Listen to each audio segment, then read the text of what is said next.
Hi, I'm Dan Barker, and welcome to Free Thought Matters. I'm Annie Laurie Gaylor, and our guest today is Debbie Goddard, Director of African Americans for Humanism. Debbie Goddard is an atheist activist. She's a speaker. Since 2006, she has worked at the Center for Inquiry, which is a secular advocacy and pro-science organization where she is currently the Director of Outreach. So welcome to Free Thought Matters. Thank you for having me on. So Debbie, I know that you have had a little cognitive dissonance in your growing up with one parent of one religion and one of another. Can you tell us a little bit about that? Sure. My father was Jewish, raised Jewish. In fact, he changed his last name from Gottlieb to Goddard before I was born. That's how Jewish his family was. And my mother is Roman Catholic, but more culturally Catholic than anything else. When I was growing up, they sent us to Catholic school because in Philadelphia, the Catholic schools were better academically, like in many areas, than the public schools. They were safer environments, certainly. And so that the fact that my parents came from these two very different religious backgrounds gave me a platform for questioning what it is I learned in religion class. I was usually the one kid who was asked to talk about what Hanukkah meant every year and things like that. But I also went to synagogue with my father roughly every other month or so, usually for cookies, cookies and music. But it became apparent around the time I was 11 or 12 that the Catholics and the Jews had very different beliefs. Before that, I had thought maybe they believed in the same God and it was just a different way of approaching it. But at some point I realized that if the Catholics are right, the Jews must be wrong. And if the Jews are right, the Catholics must be wrong. Either Jesus is the Messiah or he isn't. And there was no way to reconcile these two different traditions. And in 6th grade is the time when my religion class also prepared for the sacrament of confirmation together. And so these questions kind of came to the fore because confirmation, as I understood it, as a sacrament, was this very important life commitment ceremony. And after it, I was going to have to be Catholic forever and ever. So I thought. And I had my doubts. So I thought perhaps I could get out of it, or at least delay it, by converting to Judaism. That was the idea I had, at least. And so I asked my father if I could convert to Judaism, perhaps. And he said, sure, let's talk to Rabbi Greenberg, and we'll see about that, and maybe you can start training for your bat mitzvah. And I thought, well, no, that's not what I want to do either. I'm trying to avoid the lifetime commitment ceremony to be committed in one religious tradition forever. So I thought I had this choice in front of me. Either I had to go through confirmation and be Catholic forever, or I had to go through this bat mitzvah and be Jewish forever. You couldn't make like a combined religion, you know? Maybe celebrate St. Patrick's Seder or something, mix the two? If there was a way to do it, I didn't know what it might be at the time. I had thought about that before, but in my 6th grade brain at least, being taught how sacred a sacrament is in Catholic school, and at least my understanding of Judaism, just trying to understand Jewishness and how important a bat mitzvah is, I didn't see that I could combine religions that way. Now my understanding is very different, and I've seen examples of that, but well, it's a lot of pressure for a 6th grader. Yeah, and I took it very, very seriously, enough that there was a Sunday I was riding my bike, and I was supposed to choose a sponsor and bring that person's name to my teacher the next day. I was the last kid in class to do this because I wasn't sure I wanted to go through with it, and I didn't know how to get out of it since it was part of my class. And I remember sitting on my bike, leaning against a fence at the top of my street and sort of thinking, you know, Catholic God or Jewish God? And in my head, Jewish God was kind of the Moses figure with the beard, and Catholic God was more like the light through the clouds. And I'm thinking, well, Jewish God has these characteristics and Catholic God is that one. Which one will I pick? But then I thought about the other religions in my neighborhood. You know, there was a mosque next to my local 7-Eleven, and I didn't know anything about what they believed except what it said on the outside. And I thought, they don't even believe in God, they believe in Allah. How do I know that they're not right? What about the Hindus in my neighborhood? How do I know that they're not right? How can I pick if I don't know who's right? But at the time I was also a big fan of the Chronicles of Narnia. And C.S. Lewis. Yeah, C.S. Lewis, who wrote Yeah. those to try to help rope kids into Christian beliefs. Yeah. I completely missed those allusions in his books and instead thought, well, maybe in 2,000 years, everyone will be worshiping Aslan from these cryptic books. Maybe these stories I'm learning in religion class are stories just like this. Well, because Aslan is kind of a Jesus typology, that he gives his life at the end and all that. Yeah, again, I completely had missed that. But you had just had yourself a great big aha moment. Yeah, that maybe these are all stories the same way that the Greeks worshipped something else 2,000 years ago. And the Christianity and Judaism have their stories now. Maybe there is no God. It was literally eye-opening. I felt like I blinked and the world was a different place. And I also felt like perhaps I was the first person ever to think of this. Which made me very excited to tell my teacher, Sister Therese, the next day. And that didn't go as smoothly as I imagined. She wasn't so excited. She certainly was not, and I got in trouble. My parents, on the other hand, were not that upset. My mother was actually taking some philosophy courses. She was in nursing school, and she basically just didn't want me to get in trouble. So she said, if you don't believe in God, why don't you just go through confirmation? You're not committing to be Catholic forever, because who are you promising to? And I thought, oh yeah. I was still taking the sacraments very seriously, but if I don't believe in God, then what does that matter? So I actually did end up going through confirmation, except when we went up to the bishop at the end, and he said, do you believe in the one true Catholic God? And I think he anoints you with oil or something, I forget. I said, no. And that actually, the fact that I got in trouble for asking honest questions and being honest, like, I don't think there is a God, and I was suspended for that. The fact that I was sort of forced to go through what was supposed to be sacred, this important sacrament, kind of showed me hypocrisy in what I was learning in religion class. Those kinds of moments inspired me to pay attention, I think, to religion and to become interested in secular and atheist activism. And I think you were telling us before the show began that you didn't even know the word atheist when you had become one. That's true. I thought, again, I was the first person ever to realize that there's no God. In my head, I imagined that when I told Sister Therese, maybe there is no God, that this would blow her mind. And she would go back to the nuns and they would have this discussion about it and they'd have to bring it to the priests and it would be this whole thing and they'd say, maybe she's right. And it would be on the cover of Time magazine, like a Walter Mitty moment, you know? Yeah. Maybe there is no God. Debbie Goddard, grade 6, Philadelphia, PA. That was in my head what was going to happen from this, that it was just a really exciting idea. So I was pretty alone out there. I really thought I was the first person to think of this because I'd never heard of that idea before. Until 2 years later in my religion textbook, in religion class, where the word atheist was defined in the sidebar, as well as agnostic. And I thought, oh, there are others. This is a thing.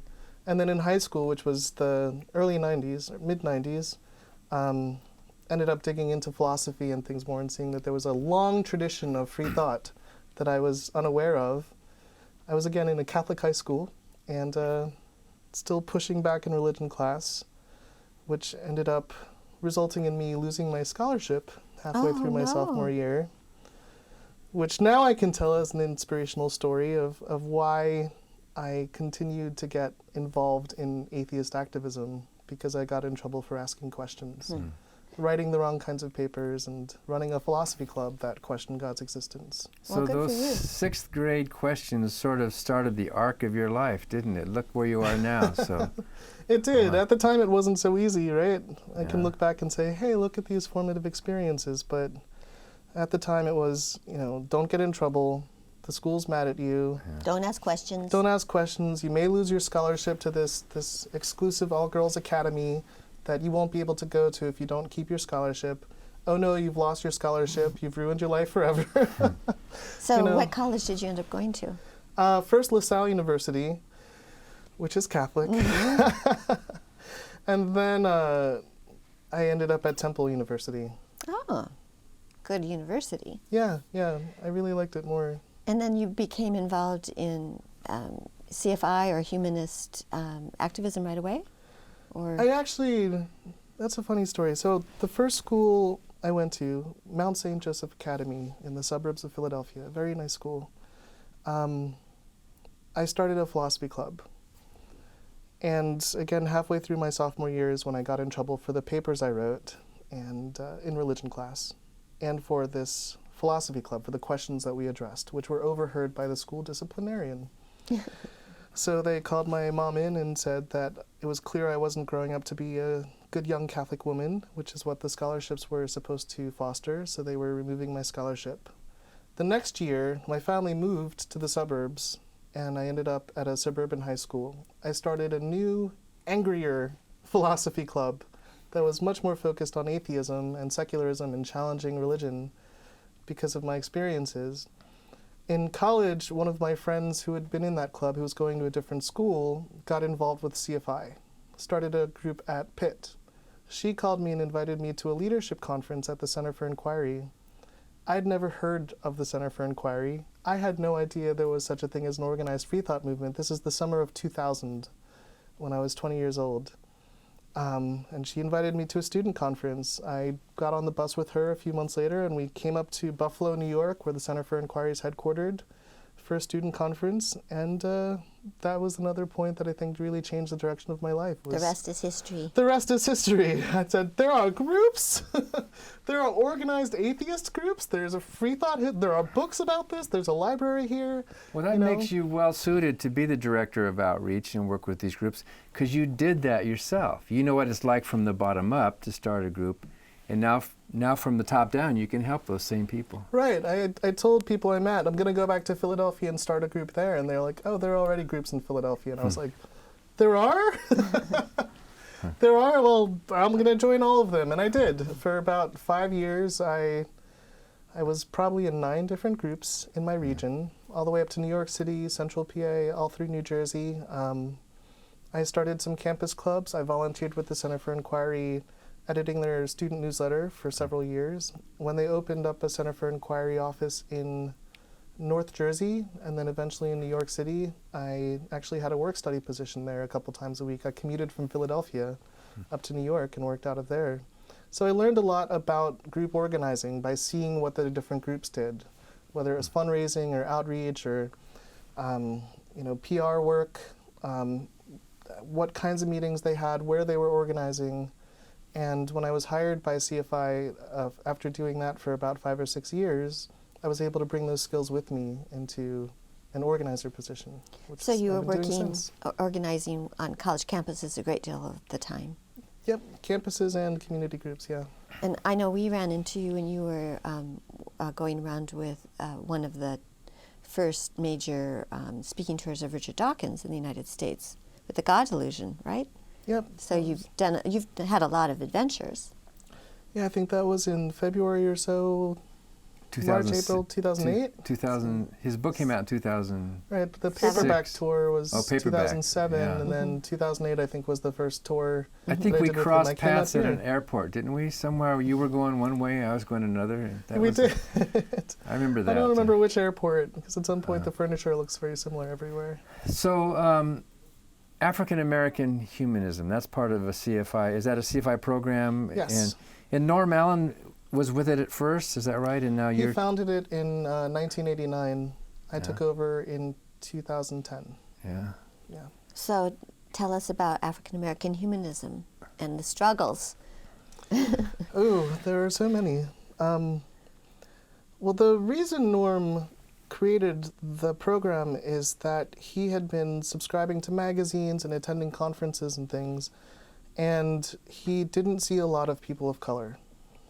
Often he was the only black person in the room at a national conference of an organization in the 80s. And he wrote a letter into Paul Kurtz and said, I love your magazine, I love these conferences, but why don't I see any black faces, basically? And Paul Kurtz said, you're hired. Why don't you start a program to do this kind of focused marketing to African Americans? And that was the genesis of African Americans for Humanism. Over time, he helped support some local groups. There were very few. He eventually started focusing more on outreach and supporting humanist groups in Africa, which there was a great development of and a need for support there. Well, I met Norm in Cameroon, where he was involved starting a group at the campus there. There were some atheist agnostics in Africa. Yeah, I actually worked, when I was a student volunteer with a group mostly in Nigeria. Yeah. I recruited someone to be on our volunteer committee and contribute articles, and I learned a lot from that experience of just seeing that there was more to this movement than what was happening in the U.S. context. It really helped. Can be dangerous to be an atheist in Nigeria. Yeah. And Kenya, where there's an active CFI branch right now. In the last few years, well, since I became the director of African Americans for Humanism, our focus has gone in two directions. I mentioned Norm started it partly because he didn't see black people involved in these humanist conferences. He didn't see black faces in the magazines. And we continue working in that direction. One goal of African Americans for Humanism is to get more people of color in the humanist movement, to see more representation in conferences, in magazines and newspapers, on podcasts. So we keep a speakers bureau, we make recommendations. And honestly, sometimes if there's an event with 12 white faces, I'll send them a little message and say, hey, you might not know, there's a group near you can work with. There are speakers bureaus you can draw from to help get more diversity on your program. And sometimes 12 white male faces. Yeah. That happens still too often. When there's so much more to this movement, and there's so much more that can be said about who we are and what we do. But also we work, of course, to try to promote humanism in the black community.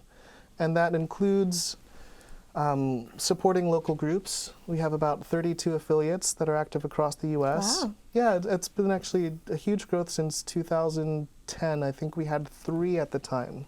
Wow. And there's been a lot of interest there. And they range from, Angry Atheist Club somewhere to activist groups. Some of them are getting involved in social justice issues. But there's definitely a need. There's been huge growth in general of non-religious. Yeah, You've seen the same thing. It's true. And if you look at like Pew Forum results, they'll show the increase in the number of secular people. African Americans are still the most religious group or minority in the U.S., particularly African American women. The place where we see the most secular people in general and in the black community is with young people, young adults. Mm-hmm. So it's generally the same as just the whole if you see population. a line like this, the one for blacks is under it like this, where it'll be 30% of college students are secular, but only maybe 14% of African American college students. Still, we're seeing a growth, major. but there's certainly still a need for the sort of focused outreach and focused organizing and resources. There might be some viewers who don't know the word humanism. Can you define that in a sentence or two? Humanism is a life stance or philosophy, a worldview that does not rely on religion or tradition or authority to form one's ethical stance. Instead, it relies on reason, science, and human experience for our ethical principles, and is concerned about making a better world for all. Wow. Sounds good to me. Yeah, it sounds good to me. Amen. So instead of godly values, it's human values, basically. Yeah, goodness without God. Yeah. Wow. So you are not only director of African American Humanism at CFI, but the outreach director, and that's not just college campuses, but how many college campuses do you work with, and what else do you do? Right now we have about 90 very active groups. It's hard to measure them on campus. That's a lot. Right, because college groups come and go very quickly. And I've seen that in the 18 years now that I've been working with college groups, how many last for a semester and then disappear. So 90 that we know of that have been around for a year and are active in some way. Probably another 75 or 80 that are affiliated with us that might not be active right now. For Center for Inquiry branches, we have 14 across the U.S. 4 of them have staff. The rest are volunteer-run communities. So you have staff in Los Angeles. Am I right? Indianapolis still? Indianapolis, Michigan. We recently brought in a half-time staff person to work out of CFI headquarters in Western New York, Buffalo area, and Washington, D.C. There's a magazine, Free Inquiry. Yep. Free Inquiry has been published since 1980, Skeptical Inquiry since 1976.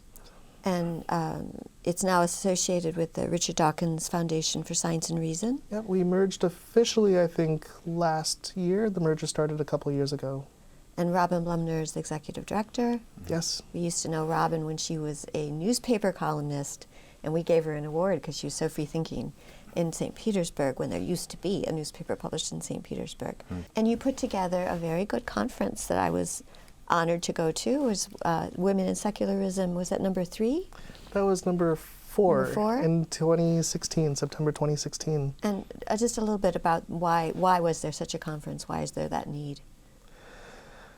The first Women in Secularism was organized in 2012 to address the lack of women speakers on stage at secular conferences, and also to address some of the issues that women face in the movement, to focus more specifically on that. I think you were at the first one. I was at the first one and and the last fourth, one. yes. You gave an excellent talk and did panels at both of them. Thank you. Yeah, I learned every time I hear you. I learn a lot.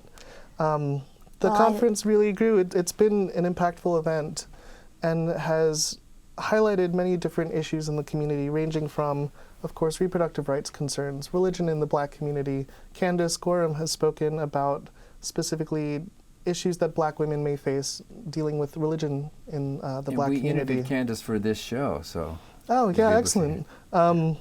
We have had panels on different issues. The last conference we focused on more activists from different countries like Pakistan and the different issues that they face in places like that. And that was fascinating. Yeah, Mariam Namazi was there talking about the work that she does challenging Sharia law in England, but also women who've organized against Islamist extremism in the Middle East. So it's been, there's a lot to discuss. Some people have said, well, you're limiting yourself by speaking only about issues or only having women on stage as presenters. But I've never felt that. In fact, I felt like in some ways it's been a breath of fresh air after going to a lot of these conferences over time, that we could drill into something more specifically and say, well, there's so much here, let's open that up and have people speak about these things. So what do your parents think about you now? It's funny, my dad, I mentioned he wasn't that religious when I was growing up, but after having a couple heart attacks when I was a teenager, as is the case for many people, he became more religious. He started going to a more conservative synagogue and was less happy with the work I was doing in a way that affected me pretty negatively. He didn't want me to go to a secular conference, so he took the keys to the vehicle that I was driving, for example, which led to me losing my job because I couldn't drive to work and things like that. So that didn't go so smoothly. My mom's pretty laid back. She doesn't really care. But she has to be proud of you. You've accomplished a lot in your life, so she has to feel that at least. I hope so. Yeah. I hope so. She's, again, now I'm thinking her laid backness goes in both directions. But yeah, I haven't talked to her much about it. I've told her about some of the travel I've done, and she's surprised, but we haven't really gone into it much more than that. So what about this question of abortion? You were going to Catholic schools, and that certainly came up at the Women in Secularism conference with Kathy Pollitt. CFI does have a lobbyist, so there's it gets involved in these timely issues of the day, correct? Yes. Actually, a lot of the work we do on issues like abortion, reproductive rights, is at the state level, where we have a branch that's active. Our branch in Northeast Ohio, in particular, is doing a lot of education work and lobbying on issues in Columbus regarding reproductive rights and reproductive justice. And we need that lobbying in Ohio, as everywhere, but Ohio is a very bad state. So is Wisconsin. Yeah. So what's new for you, or what's next? At CFI? And your job there and your work? Ooh, well, actually, one of the challenges for organizations that have been around for a while, I think, is to bring the things that we've been doing for a long time and doing, I think, pretty well, had some time to work out the kinks and make our products good if we have magazines or newspapers or member communications, and figure out how to integrate that with the internet, which is Yes. a quickly changing place. The feedback loop is different. The way that membership or signups work is different, and a lot of what we've been working on in the last couple of years at CFI has been to think about our online community, to make sure that we're moderating YouTube comments because some interesting things come through there, putting our videos online, making sure to promote that to our membership, not moving away from things like magazines and conferences, but recognizing that we could be doing more to advance our mission in these online spaces and trying to figure out how to do that best. Well, And that even includes for our local communities.